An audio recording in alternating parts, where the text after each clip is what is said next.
okube kahle okuhle kakhulu kulomhlangano wethu sibe nokuvumelana sonke ukuthi sidinga ukusebenza ndawonye ngokubambisana ukuze sibhekane nokuvuselela kabusha imetro ibe imetro esingaziqhenya kakhulu ngayo, ifukula umnotho, ikhanda amathuba omsebenzi.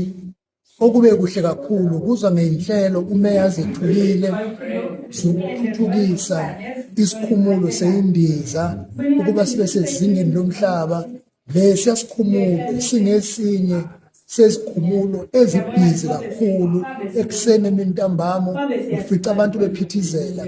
Ngakho uma sithuthukiswa sizokwenza isango lokungena kwabatshali bezimali, osomabhizinisi bendawo bayibophezele ukuthi bazoba ingxenye yokuvuselela kabusha imetro, ngenxa yokuthi isikhathi esiningi osomabhizinisi bayathanda ukufaka imali kodwa badinga ukuthi babe nesiqiniseko ukuthi ayizukunyamalala ezandleni okungezukwaziyo ukuthi ishone kuphi.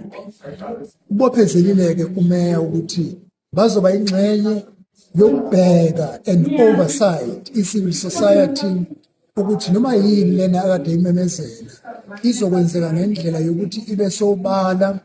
Uma kukhona abagangayo bathathelwe inyathelo lokho kuthiwa i-consequence management. Sijabule kakhulu ukuthi ukubambisana uhulumeni ngeke akwazi ukwenza yonke into eyedwa, kodwa iy'nhlaka zonke ikakhulukazi ama-private sector ngoba anamathuba angcono ngokwemali uma eba ingxenye yey'nhlelo zokuthuthukisa amadolobha akithi, ukukhanda umnotho simeme, kusenza sikubone ikusasa liqhakazile. Umasipala okwakhe ukuba enze i-environment, indawo ikuvumele ukuthi abatshali bezimali bafike, kufuneka provide amanzi, enze kube clean, imigwaqo bese esimeni esikahle, la amarobhothi kungawakhe awenze asebenze, ama-potholes avalwe.